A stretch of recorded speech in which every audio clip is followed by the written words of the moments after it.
pessoal! Nossas boas-vindas a mais um episódio do Videocast Diálogos, uma produção do Grupo Trama Reputale.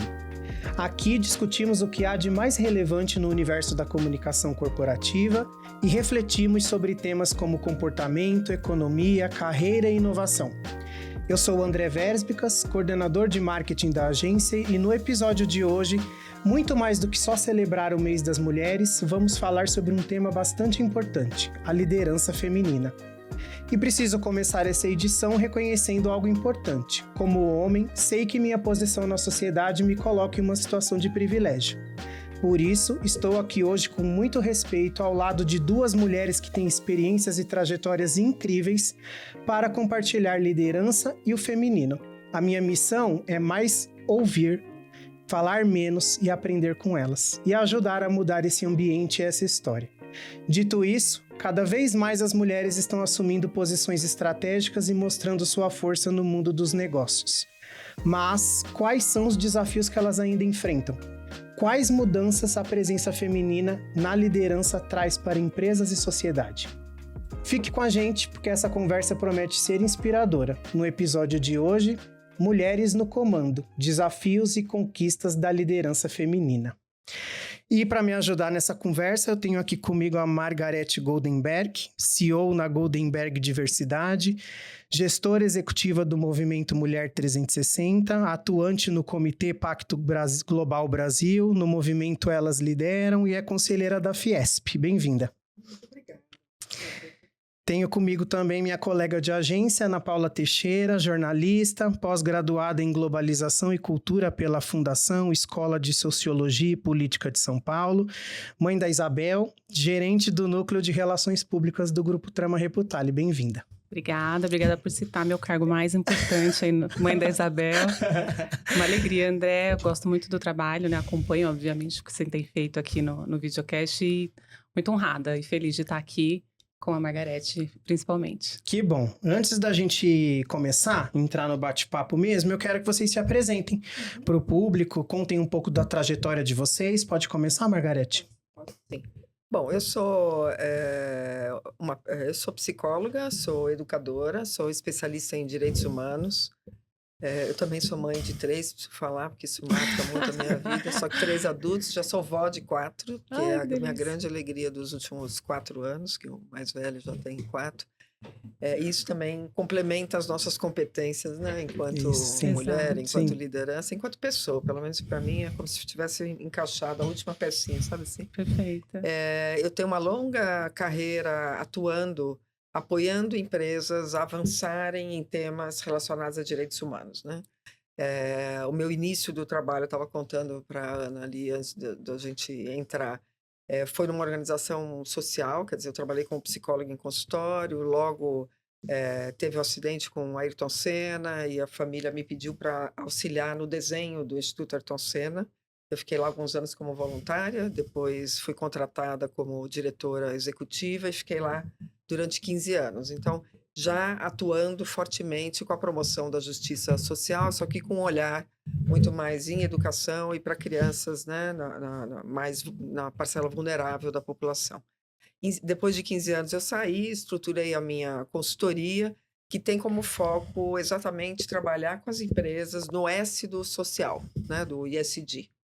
Então, tanto iniciativas de responsabilidade social, como diversidade, equidade e inclusão. Hoje a gente tem a Goldenberg mais de 70 grandes clientes, a grande maioria globais, e uma metodologia que nós desenvolvemos para apoiar as empresas a avançarem em todas as etapas de diversidade, equidade e inclusão. Então, a consultoria estratégica, o apoio na missão, visão, diagnósticos, e hoje eu faço toda a consultoria, é responsável pela jornada de D&I da Globo, da Latam, da Santander, empresas realmente de grande porte de vários segmentos. E, no paralelo, eu sou líder do Movimento Mulher 360, e esse, sim, é uma organização sem fins lucrativos, é um movimento empresarial. Hoje são 120 empresas que a gente trabalha coletivamente para compreender os desafios que impedem as mulheres de avançarem na mesma velocidade que os homens no mundo corporativo, e desenhar soluções e ações intencionais para que essa transformação e a tração desse avanço seja mais rápida, né? E muito do que eu trago aqui hoje foi aprendendo com essas empresas, né? Nunca a gente está pronto nesse tema. Lidar com gente significa se transformar também. Eu também sou uma mulher e tive desafios na minha vida profissional por causa disso, mas eu sou uma mulher também privilegiada. Sou uma mulher branca, hétero, de classe média, né? Sem deficiência. Agora eu estou sofrendo um pouquinho de etarismo também, então está somando com a... Né? Porque agora começa, será que ela é sênior ou será que ela é ultrapassada? Né? Já tá... Mas faz parte também Cada fase da vida é um desafio novo, né? Mas, de toda forma, sou privilegiada. Então, também estou ainda em processo de desconstrução, né? Eu brinco que a etapa da minha vida, as etapas da minha vida que eu construí meus estereótipos e vieses, foi maior do que a dedicada para desconstruir. Então, ainda está descompensada, eu continuo aprendendo muito. Que E bom. em cada conversa dessa, né, a gente aprende. Que bom. Obrigado por estar aqui. Bem-vinda. Ana? Bom, sou jornalista de formação, né, mas, enfim, toda a minha carreira aí foi dedicada à comunicação corporativa desde o princípio. Cheguei a fazer redação, pequenas redações, mas minha carreira, de fato, foi construída em cima da comunicação corporativa. Fiz algumas especializações, você mencionou, né, em globalização e cultura, que é um curso aí com viés de ciências sociais, fiz especializações na Casper Libero também, em áreas voltadas à comunicação jornalística, inúmeros cursos relacionados ao universo da comunicação corporativa. Enfim, estou na trama, né? Eu só de trama já tenho 14 anos de casa, entrei como executiva de atendimento. Pouco tempo depois me tornei gerente, né, de atendimento em relações públicas, e desde então venho construindo uma carreira aí bastante consistente, né, eu digo humildemente aí nessa área, ajudando as empresas, né, por meio da nossa metodologia, ajudando as empresas a se posicionarem, a encontrarem, né, a narrativa das suas marcas, para que elas consigam, né, se posicionar a sua reputação, serem reconhecidas da maneira como elas desejam, né, pelos seus públicos de interesse.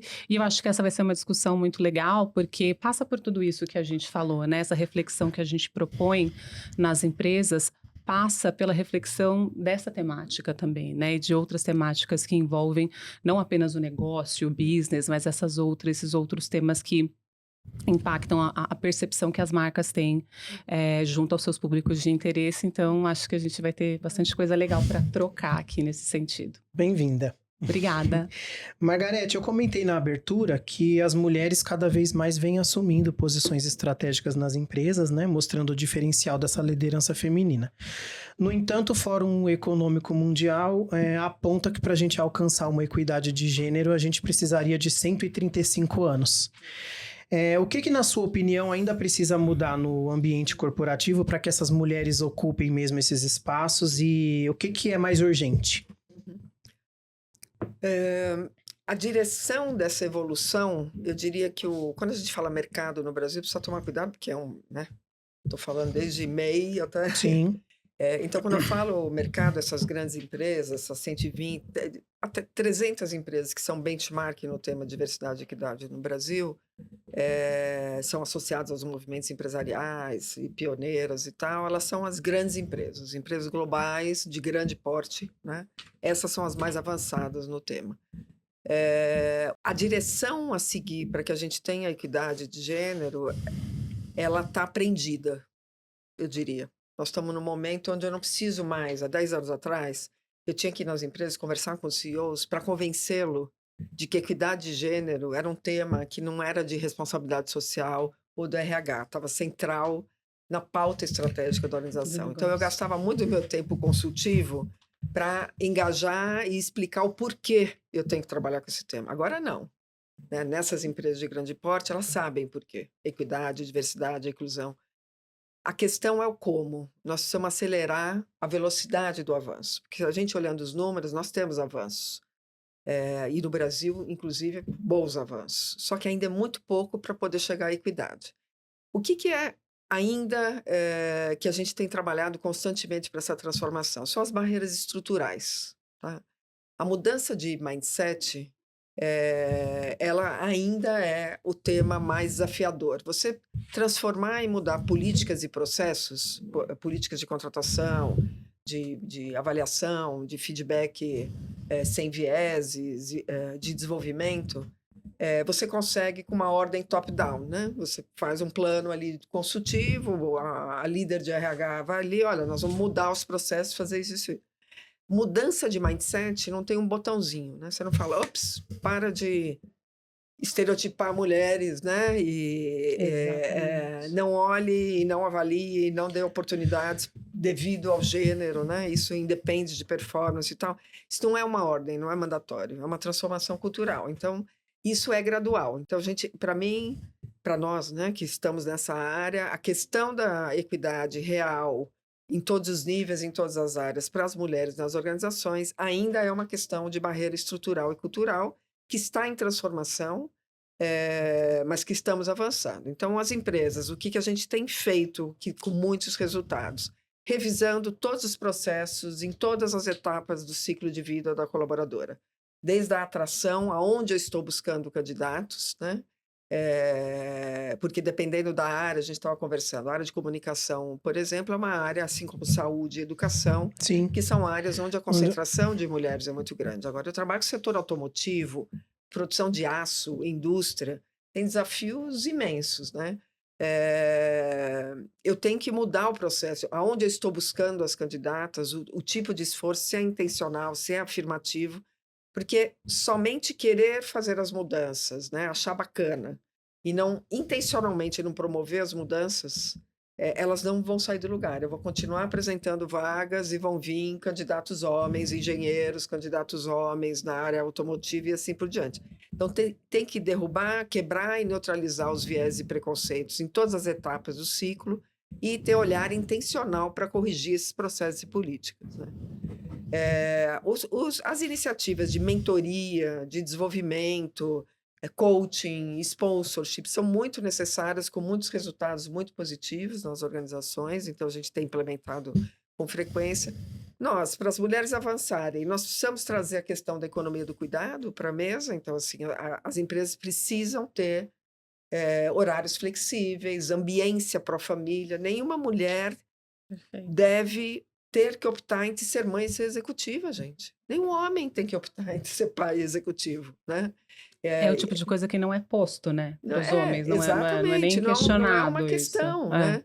Então, assim, toda essa transformação que a gente precisa fazer nessa carga mental invisível que recai sobre nós mulheres, com uma divisão completamente inadequada desse tempo e dedicação para tudo que não é só filhos, né, Ana? Para tudo, Pra né? Tudo que está relacionado a cuidar.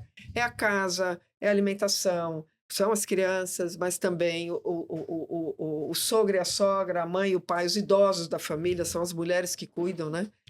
Os animais, né? E assim por diante. Então, assim, esse é um tema que a gente tem endereçado de várias formas para poder engajar o tema, trazendo essa divisão mais organizada e responsável da parentalidade, né, de forma mais ampla, e não maternidade e paternidade, que isso também interfere demais no desenvolvimento feminino, né? São alguns dos pontos, mas esse é um ponto importante. E essa questão do cuidado, acho que está inevitavelmente na nossa natureza, né? Então é importante olhar para isso mesmo.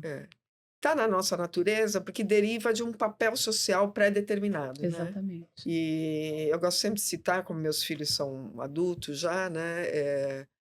A forma como a gente criava as crianças, né? Eu tenho 2 meninos e uma menina, hoje 2 homens e uma mulher, todos com mais de 35 anos. E na minha casa, só ela que era chamada para me ajudar a lavar a louça, arrumar a cama. Inclusive, era eu que falava para os meninos, pode sair da mesa, vai jogar videogame com o papai. A sua irmãzinha me ajuda. A sua irmãzinha me ajuda. E isso em todas as lógicas, o tipo de brinquedo, o que a gente estimula, o que a gente assistia, né, naquela época, né, os contos de fada. Agora,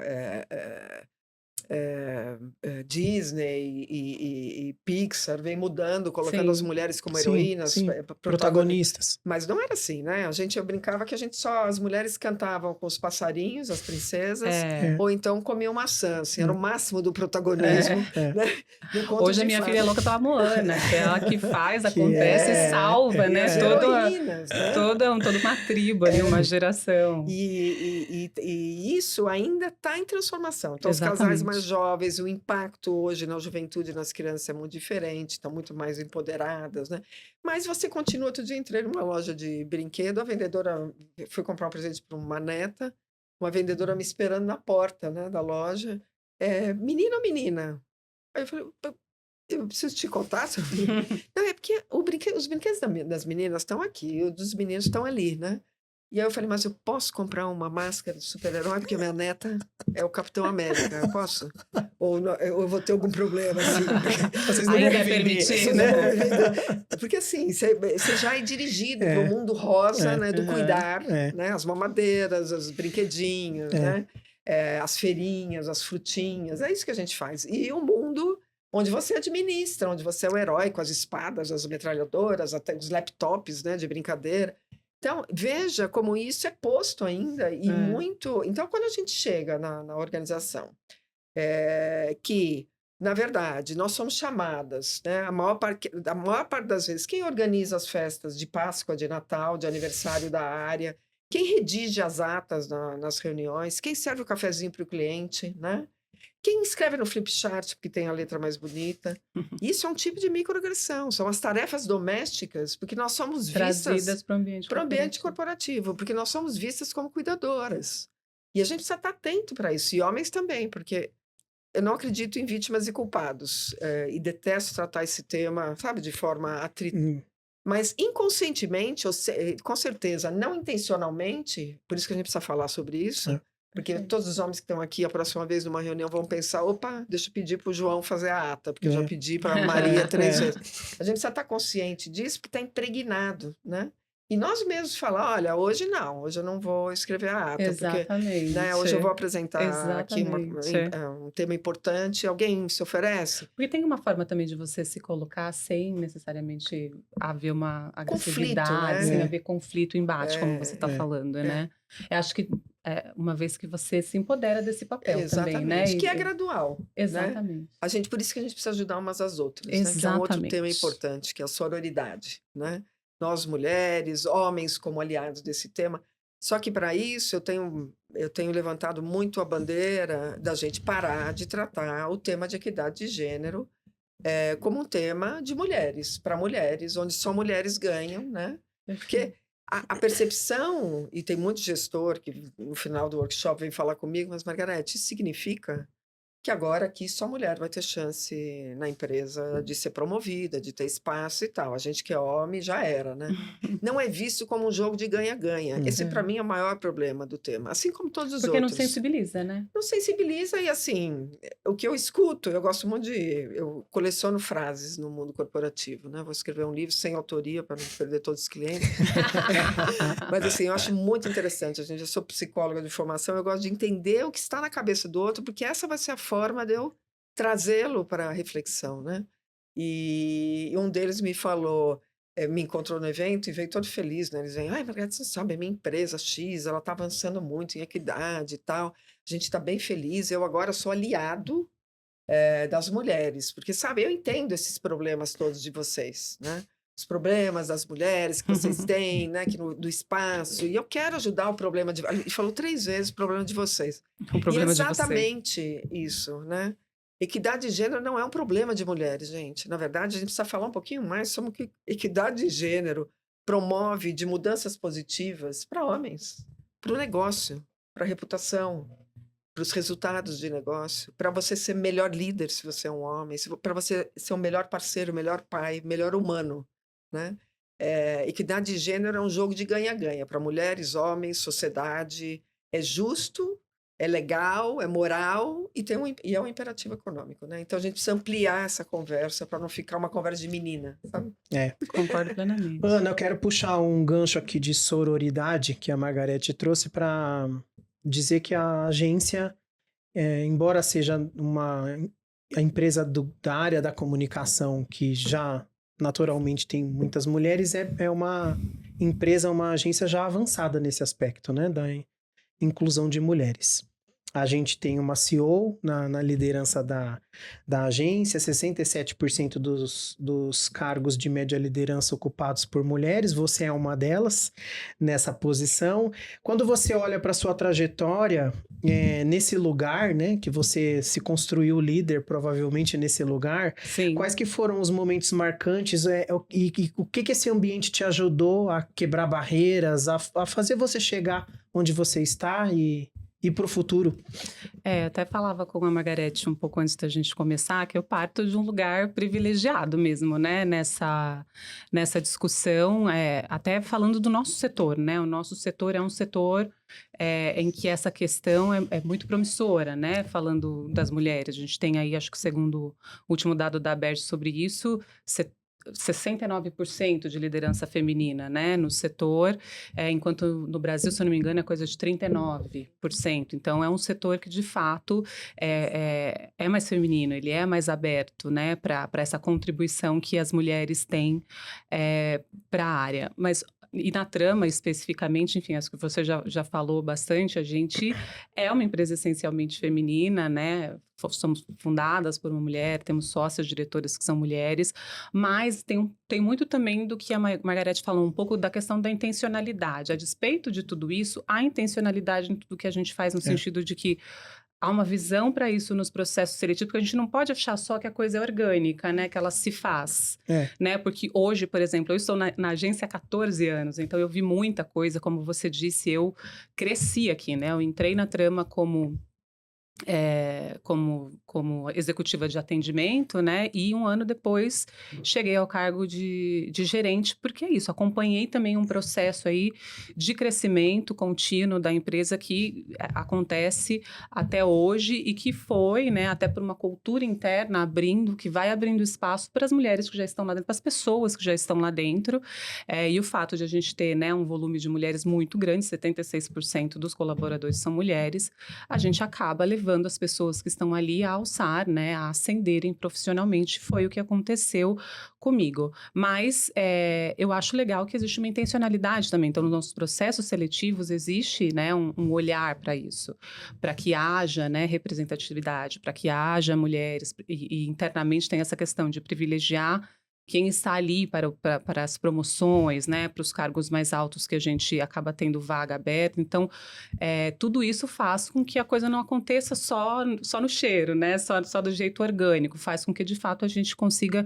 construir esse ambiente, né, de equidade que a gente tanto deseja. Mas, obviamente, assim, né, trabalha 14 anos na Trama, então, tudo um pouco antes da Trama é meio começo de carreira, então também tive um pouco de dificuldade de ascender por conta disso também, que estava num momento da vida ainda um pouco mais jovem, menos madura, né, na carreira. Mas em termos de barreiras, eu acho que, como toda mulher, até pensando no contato que a gente tem com o cliente, né? A gente senta em muitas mesas. Em 14 anos, eu sentei em muitas mesas de reuniões, eu convivi com muita gente que não tem esse mindset mais maduro, né? Sobre o qual a gente está falando aqui. Então, convivi com muitas dessas barreiras relacionadas à questão, né, de aceitação, de imposição, né, da nossa opinião, de nem sempre ela ser considerada, enfim, coisas que foram superadas ali até por uma questão de como a própria metodologia da agência coloca a gente para ter uma postura mais consultiva, mais preparada, para falar de igual para igual, para sentar na mesa, enfim, para a gente trazer mesmo o nosso conhecimento, o nosso conteúdo e fazer ele se sobressair acima de qualquer coisa. E eu acho que na vida pessoal a gente tem essas barreiras, esses desafios dos múltiplos papéis, essa dificuldade, por exemplo, também, às vezes, dos embates, dos conflitos, em relação, às vezes, até com outras mulheres, né? Eu vejo, por exemplo, que mesmo diante de pessoas, de mulheres, né, que estão na minha equipe, dependendo da forma como a gente fala, se a gente é objetiva demais, não pega muito bem, assim, a pessoa já acha que, né, não sei, acho que não é bem isso, acho que de uma líder mulher se espera uma outra coisa e tal. Então, acho que é um pouco por aí, assim, né? Se eu for falar de barreiras, assim, nesses anos de experiências que eu construí. Bacana. Interessantíssimo, né? E também acho que bem importante a gente trazer o olhar de quais mulheres que estão avançando, né? Quando a gente fala. Nós somos muitas mulheridades, né? As mulheres, assim como todos nós somos compostos de múltiplas identidades, né? Eu mesma falei, eu sou mulher, branca, hétero, cis, de classe média, mãe, avó. E o que a gente verifica é que quando a gente soma vários marcadores identitários, os desafios, as opressões e as barreiras também se multiplicam, né? Então, há 15 anos atrás, eu trabalhava com o tema, eu olhava um auditório falando de equidade de gênero, eu só via mulheres como eu, brancas, loiras, claras, né? E a gente começou a trazer fortemente a conversa sobre mulheres negras, que a maior porcentagem de mulheres no Brasil são negras, né? Porque 56% da população brasileira são Sim. mulheres negras.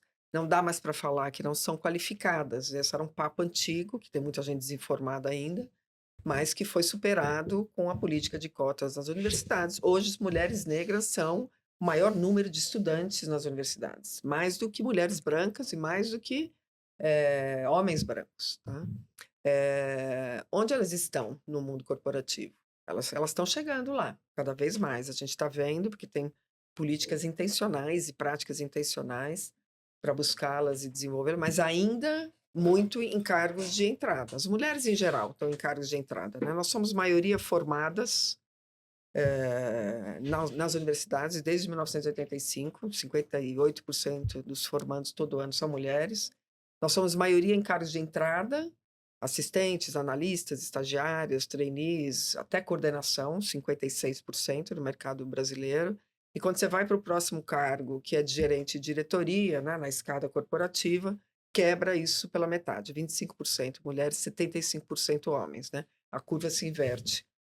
Dentre essas que estão conseguindo avançar, a grande maioria são mulheres brancas. Se eu for pegar mulheres negras, lésbicas, mulheres trans, mulheres com deficiência, esses números, esses desafios vão aumentando.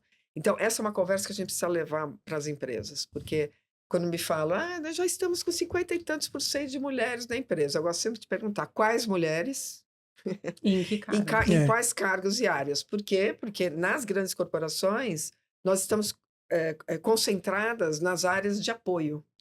Administrativo, comunicação, marketing, sustentabilidade, compliance, jurídico, RH, e não nas áreas core, né? 60% das lideranças, VPs e executivas de grandes empresas estão nessas áreas de apoio. Mas por que isso é um problema? A gente não quer chegar na alta liderança? Você já viu uma profissional, minhas amigas de RH, tenho muita amiga de RH, fica brava quando eu falo isso, mas você já viu alguém chegar a um cargo de CEO passando 30 anos no RH? Eu nunca vi. Você precisa ter mobilidade em áreas core, né? Em áreas onde tem mensuração de resultados do negócio, para que você possa avançar, né? Então, esse é o desafio, e eu gosto de trazer sempre a questão da interseccionalidade, porque raramente, agora não, agora a gente, com mais frequência, a gente tem colocado a questão da equidade racial como prioridade no nosso país, em todas as áreas, em todos os nichos de atuação, seja com equidade de gênero, equidade LGBTQIA+. A maioria das mulheres são negras, a maioria dos LGBT são negros, a maioria das pessoas com deficiência são negros, gente. Então, assim, porque nós somos maioria negra, né? E não temos consciência do que isso significa. A gente não vê as pessoas negras em espaço de poder e influência. Então, dentre as urgências, que são todas urgências, relacionadas à sobrevivência, não é só no trabalho, na vida, né? A urgência maior, eu diria, no Brasil é a equidade racial, que nós estamos muito ainda, tem muito a percorrer. Né? Eu ia te perguntar sobre isso mesmo, sobre essas outras variáveis, né, de diversidade que você comentou, etnia, origem, classe social, né? Isso interfere muito, né, nas oportunidades. De direitos. E aí eu quero te perguntar se há algo que caracteriza esse modelo, esse estilo, há uma caracterização desse estilo de liderança feminina? Eu não eu pessoalmente, não acredito muito que mulher tem um jeito de liderar e homem tem um jeito de liderar. Porque, na verdade, a gente tem um olhar um pouco mais amplo sobre liderança. Todos nós, homens e mulheres, nós temos polos positivos e negativos, femininos e masculinos, tá? Eu, por exemplo, se você ouvir, prestar atenção no meu tom de voz, a forma como eu mexo com a mão, como eu sou muito objetiva, aliás, às vezes em excesso, assertiva. Por quê? Eu me desenvolvi em espaços muito masculinos e masculinizados e fui desenvolvendo essas características para poder ser ouvida, né? Esse é um traço do polo masculino, só que eu sou uma mulher. E dependendo da sua sensibilidade, que a gente ainda não se conhece bem, mas se a gente conversar mais, ouvir sua opinião sobre o mundo, sobre as pessoas, sobre as relações, e você for um cara sensível, aberto, eu vou perceber em você algumas coisas bem positivas do polo feminino. Ou seja, o polo feminino e masculino, ele existe em homens e mulheres. É isso que eu defendo, que é um pouco da liderança Shakti, que é uma autoria indiana, tá bem bacana, um olhar. O que acontece é que nós temos algumas características nesse polo que é muito positivo de feminino. E muito diferente da liderança tradicional, que é masculina, aquela liderança hierárquica de comando e ação, que as empresas derivaram, a estrutura das empresas derivou das estruturas de construção de batalhas e guerras, né? Quem fala alto, quem põe, né? Então, essa energia masculina que domina o modelo, né, de liderança. E nós, mulheres, nós trazemos muitos pontos que agregam muito na liderança. Mas também, eu tenho sempre receio de generalizar. Eu sempre acho que quando a gente generaliza, a gente erra, né? Em geral, então, isso não significa que todas, mas nós temos um olhar mais empático, mais colaborativo. Nós temos um olhar muito mais holístico sobre a situação, por isso que as lideranças mais conectadas e com bons resultados em sustentabilidade, desenvolvimento humano, questões relativas, né, ao desenvolvimento do mundo e das pessoas, são lideranças femininas nas empresas, né? Esse tema é um tema muito bem alinhado e cuidado pelas mulheres. Nós temos a capacidade de trabalhar conjuntamente, co-criando, pedindo e valorizando inputs de todos e de todas. Então, são características que são muito diferentes da liderança tradicional e acaba caracterizando muito a liderança feminina. Mas as pesquisas mostram, tem uma bem recente do INSPER e da Robert Half, que os liderados, quando são questionados, uma pesquisa grande, sobre a percepção de diferenças de um líder mulher, de uma liderança feminina e uma masculina, eles não percebem diferença nenhuma. Então, meio que desconstruindo esse mito de que mulher tem um jeito de liderar, homem tem um jeito de liderar. A mulher é a chefe mais boazinha. É mais boazinha, né? Então. Não, muito pelo contrário. O que tem é a autoavaliação da liderança feminina e a autoavaliação da liderança, ou seja, o homem se olhando como líder e a mulher, nós, mulheres, temos uma diferença grande em relação à necessidade de conciliação de tempo entre trabalho e família, exatamente derivado disso que a gente conversou, e da nossa crença de que é possível chegar lá, né? Então, muitas vezes, a gente não tem a clareza de construção do nosso futuro dentro da organização, né? Eu costumo dizer, executivos homens, quando chegam numa empresa nova, em 6 meses, ele já tem um plano do que ele quer para a vida dele, ele já sacou qual é a área mais bacana, que está ganhando mais, ele já falou com as pessoas, ele já tem... E nós estamos ali. Porque o que a gente faz, Ana? Vê se você concorda. A gente espera que alguém vai reconhecer nosso trabalho duro e a nossa entrega.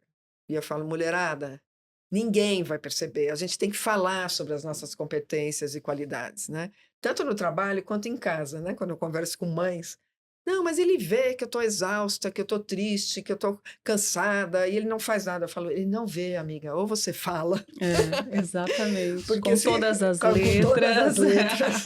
Ou ele não vai nem perceber que sua cara é de triste ou de feliz, né? E eu tenho visto que é necessário a gente ter tanto consciência das nossas competências e das nossas entregas, da diferença que a gente faz nas empresas, né, com o nosso trabalho, e dar visibilidade para isso. Não sei se você concorda, né? Eu concordo completamente, e eu acho que eu adicionaria, assim, talvez sejam mais do mesmo do que você falou, mas acho que esse cenário gera na gente também uma certa insegurança e potencializa a tal da síndrome de impostora, né? Eu acho que isso é muito mais forte, pelo menos na minha percepção, tá? Sem nenhum dado 70% empírico. são mulheres. Mas essa coisa da síndrome de impostor, eu acho que é muito forte entre a gente, porque é isso, assim, a gente nunca sabe se tá bom o suficiente para ocupar aquele espaço, para dar aquela opinião. Será que de fato domina e tal? Né? Exatamente. E eu concordo totalmente, até pensando um pouco assim na minha forma de liderar, isso que você falou, né, de não ter essa coisa, essa linha hierárquica tão forte, marcado. Acho isso é completamente o que eu vejo em mim e nas outras lideranças na organização onde eu estou hoje.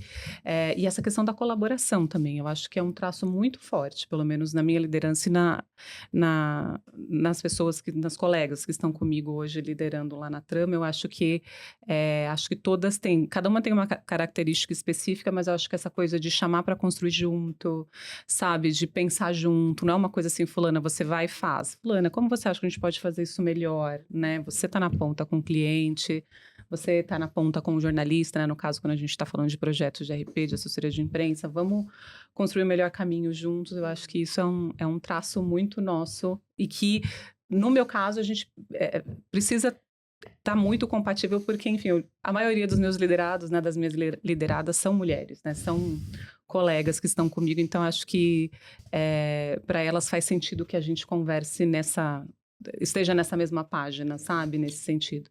A falta de referência é uma outra barreira, né, para vocês. Assim, em algum momento podem se sentir sozinhas, né, solitárias, porque não tem. Você olha para cima, você vê um perfil único, né, Sim. E somado aos desafios que a gente vem encontrando no meio do caminho. Aí você olha, você vê que ali quem avança, né, e às vezes muito mais rapidamente do que você, porque está também comprovado. A jornada de desenvolvimento das mulheres nas empresas é muito mais lenta do que a jornada de desenvolvimento dos homens, né? É verdade. Por N motivos, que alguns a gente já citou aqui. Então, você olha para cima, você só vê homens, pessoas brancas. O mesmo acontece com a questão das pessoas negras na organização, né? Onde é que eu vou que só estou vendo gente branca ali?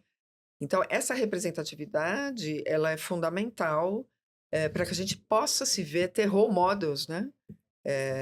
E isso vem crescendo, tá? A gente vê um número, por exemplo. Hoje nós temos, dependendo da fonte, né? Porque aqui no Brasil esses dados precisa cuidar, porque dependendo da fonte, do recorte, empresas de capital aberto, empresas de capital fechado, empresas listadas. Então, precisa cuidar. Mas, em geral, assim, eu fico segura de dizer que hoje a gente tem algo em torno de 15% a 16% de mulheres CEOs no Brasil, em 2024, esse dado. Se eu olhar em 2019, eu não tinha nem 2%. Uau. Né? É bem bacana o avanço, mas é aquilo que eu digo, a direção do avanço está correta. Só que, gente, não dá para a gente esperar 10 anos para aumentar 10%, senão nós chegamos lá no 135 anos. Não dá para ficar muito tempo comemorando, né? Você tem que ir avançando. Hoje a gente olha, por exemplo, no Movimento Mulher, das 120 empresas, tem grandes empresas hoje que as CEOs são mulheres. Empresas masculinas, masculinizadas, de consumo, automotivo, empresas de negócios que não são nem de saúde, nem de educação, que as CEOs são mulheres no Brasil, né? Então, e hoje a gente tem esses exemplos e elas inspiram demais a gente, porque elas são mães, né? Tem parceiros ou não tem parceiros, às vezes mães solo, não importa, modelos familiares, né? Agora, tem uma característica muito interessante. A gente estava conversando com algumas CEOs. A maioria das mulheres que avançaram para cargos estratégicos como esse tem parceiros extremamente fora do modelo padrão também. Então, geralmente... Já andam juntos de exatamente. Fato, né? Geralmente lado a lado. São autônomos, atores, músicos, sabe? Com mais liberdade de organizar rotina. São eles que pegam, são eles que levam na escola... são eles que estão no dia a dia, ou seja, tem um apoio, realmente, não um apoio, mas uma divisão dessa economia do cuidado que viabiliza que a gente avance. Porque quanto mais a gente está avançando nas organizações, geralmente as nossas crianças e a necessidade de um olhar atento, ele também aumenta muito, né? Então, se a empresa não consegue acolher essa questão da maternidade, a gente acaba tendo que optar. E é interessante porque a maternidade, é triste, na verdade, ela é vista muito mais como um obstáculo do que como um impulso nas empresas. Exatamente. Só que quem é mãe, e a gente sabe isso também pelas pesquisas, a gente desenvolve múltiplas habilidades que tornam a gente melhores líderes. Pai também, né? Tem melhor gestor de conflitos do que um pai ou do que uma mãe, né? Ainda mais se tem mais de um filho, você está o tempo todo. Administração de tempo. Me conta se você não sente que você performa e rende mais. Meu Deus. O seu tempo é muito valioso, né? Demais. A gente E é aprende a interessante gestão. você falar isso, porque, de fato, recentemente, por exemplo, a gente estava celebrando a promoção de uma colega lá na Trama, que é uma pessoa, inclusive, da minha equipe, que foi para um cargo de liderança agora, que é uma mãe recente também. O filhinho acaba de fazer 3 anos e tal, enfim, a gente meio que... Somos mães contemporâneas, assim, ela está na minha equipe desde que ela chegou na agência, e a gente celebrando, né, o fato de que ela foi, enfim, para um cargo de coordenação e tudo, e nesse evento, né, nessa reunião que a gente estava comemorando, ela agradecendo e falou assim, Ana, puxa, eu sou muito grata a você pela minha maternidade, o quanto você me apoiou, o quanto a gente caminhou junto, o quanto você pegou na minha mão e tal. E, obviamente, eu fico muito lisonjeada, porque, em primeiro lugar, eu entendo o que ela está dizendo, isso, né? Ter alguém ali para te dar respaldo. Mas, por outro lado, eu sei que não é um elogio para mim, porque, assim, eu só consigo fazer isso porque eu tenho uma organização, uma cultura, né? Eu tenho uma empresa que tem uma cultura que me impele a fazer isso, não é nem que me exige, né? Mas que me inspira a tratar, né, essa questão para uma colaboradora dessa forma, porque eu também, as minhas chefes, as minhas diretoras também me acolheram, entenderam. Então, assim, e eu sei que isso não pode ficar no âmbito da boa vontade de um gestor, né? Então, tem que ter a construção de uma cultura que, de fato, né, leve qualquer gestor, seja homem, seja mulher, a acolher essa questão, a entender as particularidades, porque aqui, nesse caso específico, a gente está falando de uma baita profissional, que trabalha com excelência, que traz resultados, e que eu sei que voltou dessa maternidade insegura, né, sobre o quanto... A gente volta um pouco insegura, né, sobre os espaços que a gente vai poder continuar ocupando ou não, se eu vou me manter competitiva... eventualmente eu vou precisar me ausentar, eu vou ter que dar conta de coisas que não é que é só para mim, mas a gente acaba abraçando mais questões mesmo, ainda que a gente tenha parceiros, né, muito ativos, muito parceiros, mas tem coisas que de fato a mulher abraça de forma prioritária, né, no cuidado com a família, com os filhos. Então, é interessante a gente pensar nessa dimensão, né, que essa questão não pode ficar assim, vamos ter gestores que vejam isso de uma forma empática e tal. Não, acho que é isso, acho que o trabalho como que você desenvolve é isso, constrói isso, essa cultura dentro das empresas, né, para que a mulher possa, todo esse potencial que ela tem, possa emergir, possa fazer a diferença nas organizações, independente do fato, do momento de vida que ela está vivendo, que no caso é a maternidade, que é um momento tão especial, mas tão desafiador também, né? Eu quero continuar nessa temática, que vocês já abordaram aí mães, esposas, amigas, chefes, vários papéis aí vocês trouxeram para a conversa. E eu quero entender de vocês por que a gente traz para discussão, por que esses assuntos ganham destaque quando a gente está falando de mulheres. E aí, Ana, de você eu queria entender como você lida com esses papéis e se no desenvolvimento, no caminho da sua liderança, você percebeu que isso te atrapalhou, mexeu em algum momento na sua jornada. E, Margarete, por que esses papéis não aparecem embaralhando as carreiras dos homens? Ana? Olha, André, a gente equilibra pratos, né? É uma habilidade que a gente desenvolve, de fato. Mas, enfim, já falei um pouco aqui da empresa onde eu trabalho, onde, de fato, encontro muita empatia, muita boa vontade, né? Encontrei, enfim, para lidar com questões que envolviam as dificuldades, porque é complicado às vezes, né? Você tem uma série de expectativas, né? Do seu papel como mãe, dele ser cumprido plenamente. É o papel mais importante da sua vida quando você passa a desempenhá-lo, né? Então, óbvio, né? Se eu tenho uma diretora, uma gestora direta com quem eu consigo dividir isso e que me ajude a levar isso de uma forma leve como eu consegui, faz toda a diferença. E como que eu lido, enfim, eu tive bastante insegurança, acho como todo mundo, né? Você volta de uma licença maternidade um pouco perdido, né? É muito comum, a gente fala que todo mundo, né, quando volta da licença maternidade, põe as coisas numa perspectiva, repensa, se quer manter o ritmo profissional, que é intenso, se é melhor dar um tempo para você se dedicar aqui plenamente. Eu fiz uma escolha, não, de continuar, porque esse trabalho faz muito sentido para mim, eu estou aqui há muitos anos, gosto muito do que faço, além de precisar trabalhar como todo mundo, mas vai além disso, né? Eu acho que faz sentido para mim estar onde eu estou, e eu, graças a Deus, consegui respaldo, né? Esse respaldo do qual eu falei.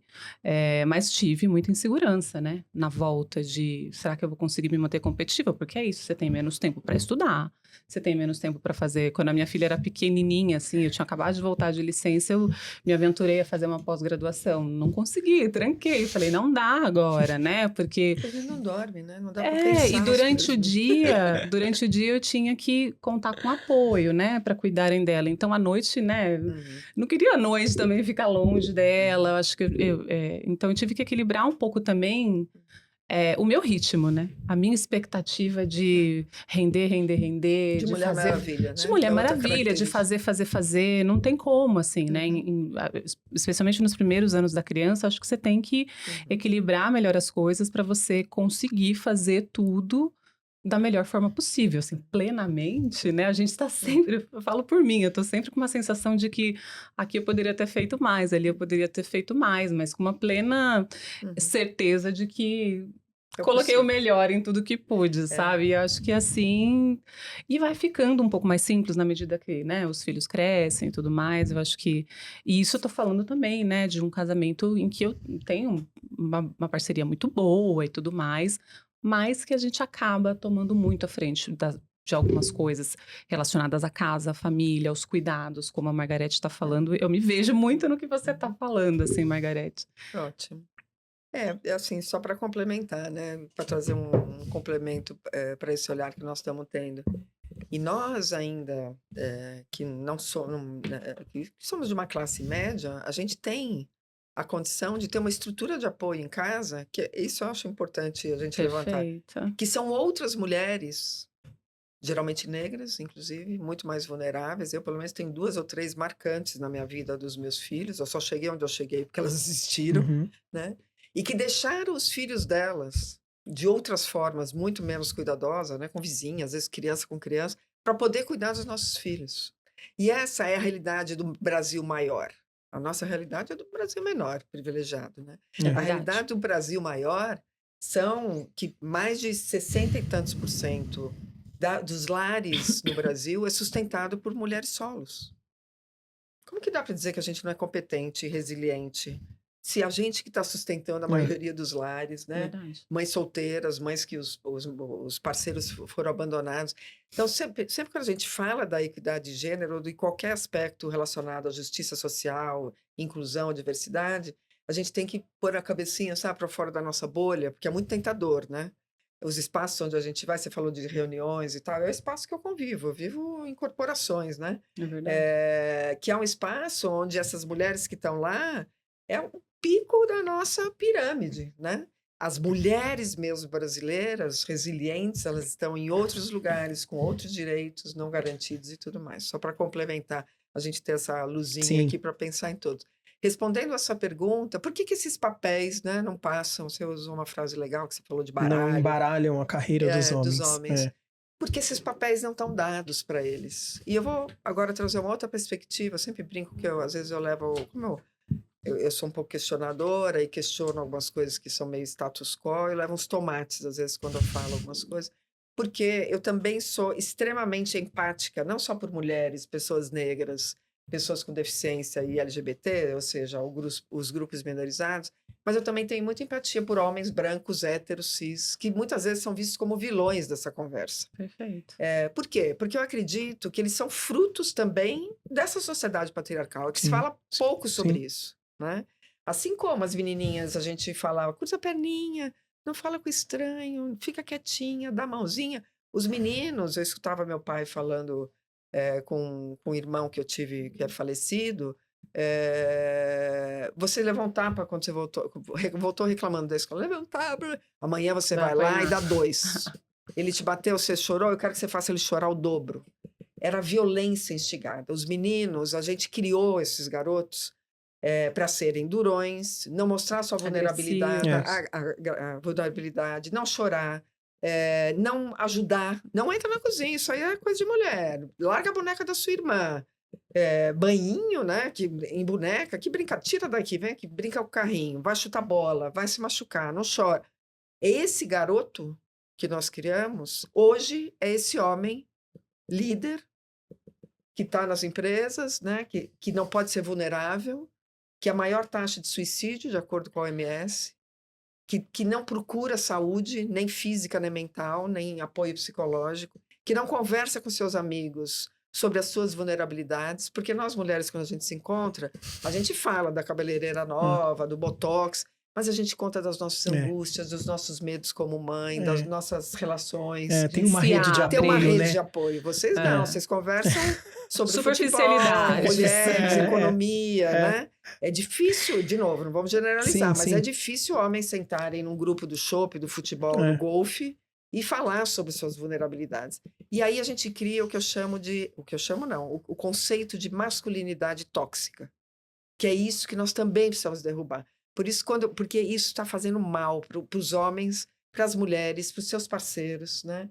Essa masculinidade tóxica torna as pessoas, os homens, líderes, muito mais duros. E, na verdade, o que se quer do líder, do parceiro, do homem moderno, é exatamente o contrário desse garoto que nós criamos, né? Por isso que eu falo que a equidade de gênero é um jogo de ganha-ganha, não é só para nós. A gente também precisa destruir esses papéis pré-definidos. Isso está fazendo homens sofrerem, né? Com pouco espaço para trazer suas dores. Outro dia eu estava numa reunião, sempre conto esse caso, porque foi muito com um grupo de afinidade de uma empresa, ou seja, pessoas que estão dedicadas ao tema, e um deles levantou e falou: preciso sair, que eu vou no dermatologista, estou com uma alergia e tal. E aí um outro rapaz na reunião falou: vai cuidar da pele. Ai, Jesus. E aí eu falei: gente, e a coisa mais comum, você concorda? Sim. Claro. Porque o homem não pode se cuidar, não pode cuidar da pele, não pode cuidar da saúde, não pode ir na terapia, não pode chorar, não pode dizer um dia: estou angustiado, hoje eu vou ficar aqui pensando na minha vida. Imagina, você tem que ter resposta para tudo, sustentar a casa. Uma loucura, gente. Então, esses papéis que a gente precisa realmente embaralhar para todos e todas. Na verdade, é os papéis de poder ser quem a gente é, né? Sem uma forma pré-definida pela sociedade. Essas amarras a gente precisa soltar de uma vez por todas. É o que vai ser melhor para as pessoas, para os homens, para as mulheres, para a sociedade e para os negócios, né? Que vão ter melhores resultados de negócio. Eu tô curioso aqui com a chegada de uma nova geração de mulheres, né? As mulheres Y e Z, que vocês devem ter contato na liderança de vocês. Margarete, você acredita que elas realmente são diferentes e que elas vão chegar a um lugar de liderança mais fácil, mais rápido ou de uma forma diferente mesmo? E Ana, como que você lida com esses perfis de mulheres Y e Z na sua liderança? Quer começar? Olha, André, essa geração tem muitas coisas positivas, né? No sentido de que são flexíveis, são antenados, conectados, conciliadores e tal. Eu pessoalmente, pensando aqui nos colaboradores, né, que a gente tem lá na agência, nessa faixa, eu só consigo pensar em exemplos muito positivos, assim, de pessoas que realmente somam nos projetos. Como a gente tem essa pegada mais colaborativa, então a gente traz todo mundo para pensar junto, inclusive os mais jovens, você sabe disso. E é sempre um refresh, né? É sempre uma coisa muito legal. Então acho que tem algo de muito positivo, assim, quando você tem uma cultura aberta nesse sentido, né? Para ouvir, filtrar, considerar o que de repente vem dessa geração. Mas, obviamente, tem uma questão aí de uma dificuldade deles, né, de lidar com o que é mais enfadonho, entre aspas, né, no mundo corporativo, com o que é um pouco mais quadrado, com aquilo que, de repente, não está muito dentro, né, do que é criativo e tal, enfim, que é algo que a gente como profissionais mais velhos, pode ajudar a instruir, né, a construir essa percepção deles sobre o quanto as coisas são complementares, o quanto é importante determinadas coisas para que os negócios, enfim, sejam negócios, né, e haja sucesso naquilo que a gente está fazendo e o quanto aquilo dá uma visão, pode dar uma visão para eles que vai ajudá-los a chegar além. Eu ouço muita coisa que fala de que a geração Z e Y não querem chegar em cargos de liderança e tal, não sei o quê. Não tenho muito essa percepção falando ali de realidade das pessoas com quem eu convivo ali, que são mais jovens na agência.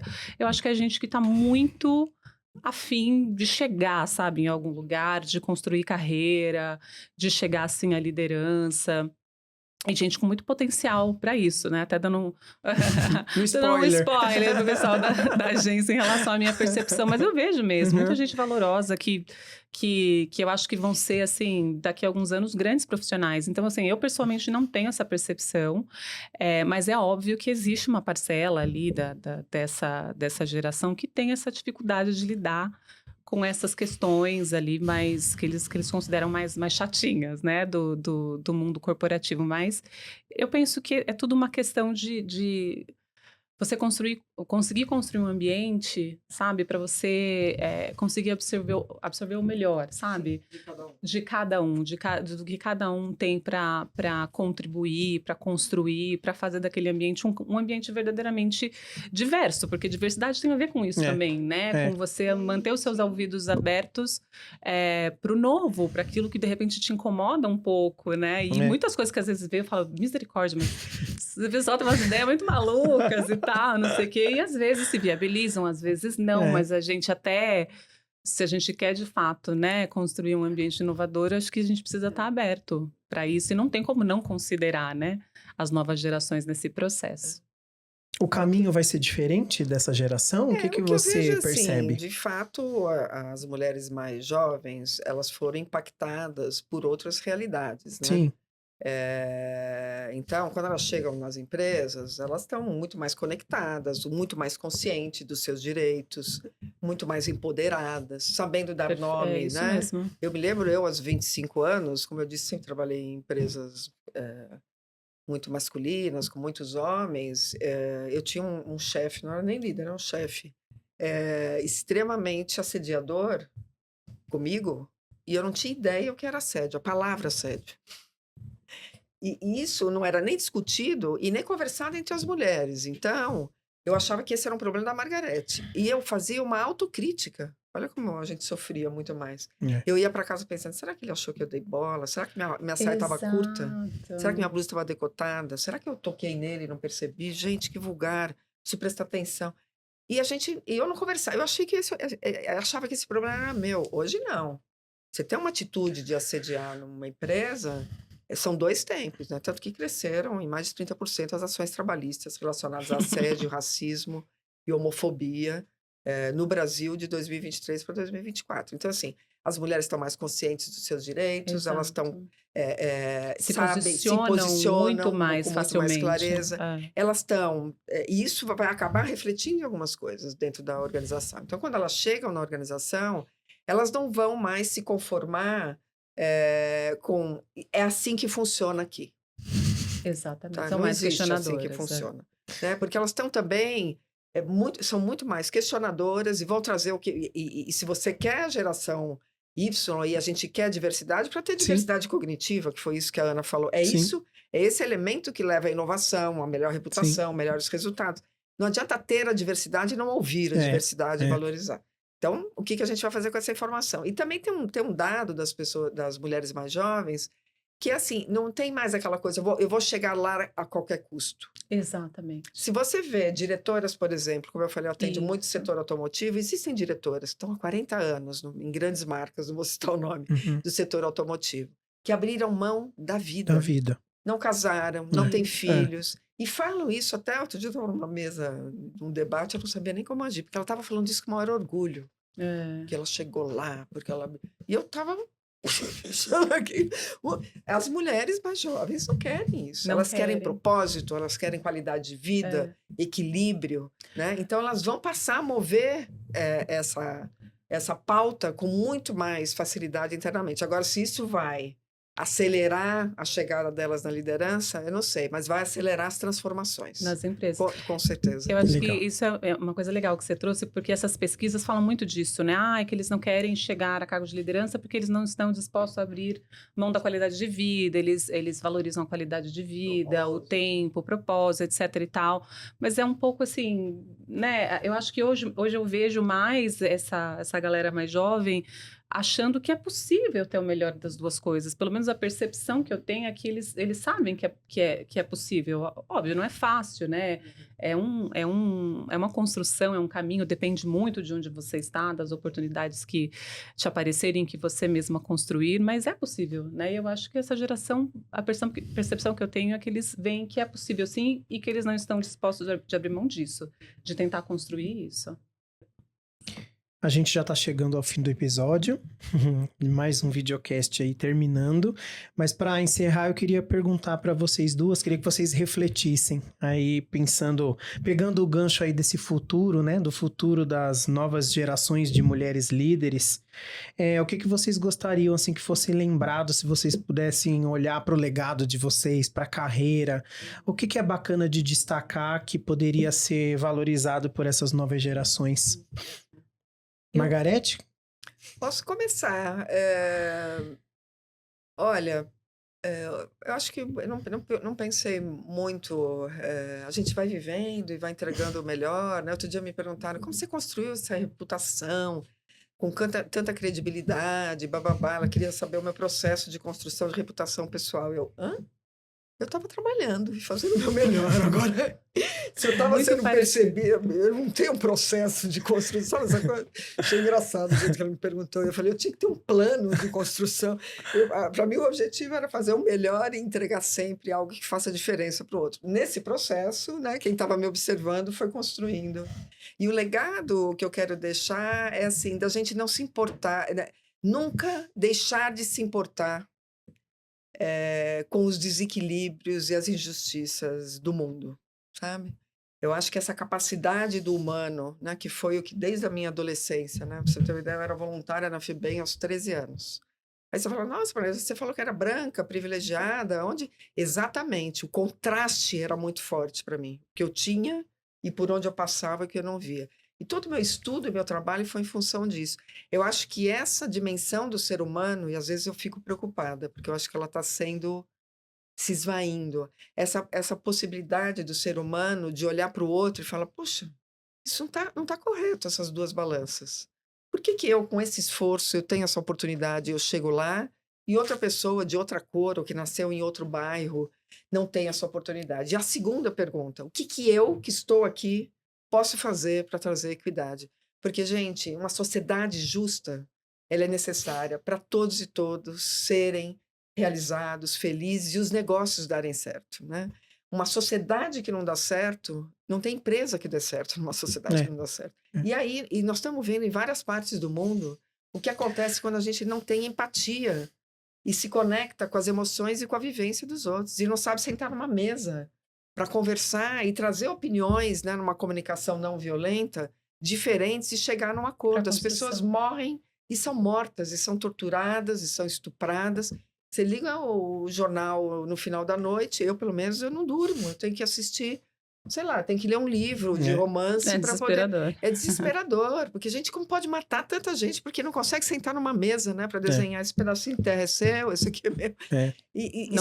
Esse é o âmbito máximo da falta de empatia, de olhar para as injustiças e para desigualdades e fazer algo pelo outro. Mas o ponto onde começa isso é nas relações pessoais, é no olhar para o outro, é no que eu posso fazer com o meu privilégio. Então, assim, queria deixar de legado esse reforço do quanto é necessário a gente olhar para além das nossas bolhas, né? E que nós não vivemos sozinhos, né? E sozinhas, a gente precisa uns dos outros para evoluir.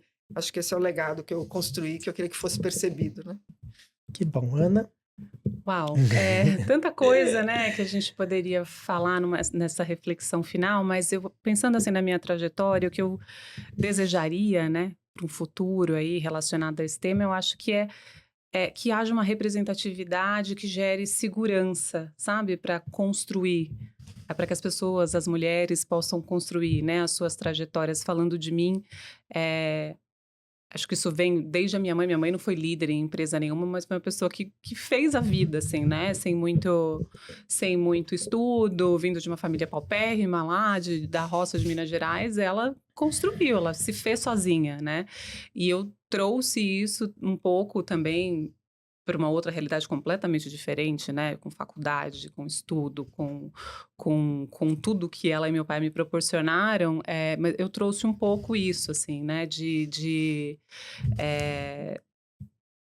buscar também, né? Construir para fazer a diferença na vida das pessoas. E pensando, assim, na Trama, eu tive, por ser uma empresa feminina e tudo mais, acho que eu sempre via ali uma coisa de que era super possível sentar nas mesas e você mostrar o seu trabalho, mostrar do que você é capaz, não por você ser mulher, mas porque você é uma profissional que você domina aquilo que você está fazendo e ponto, né?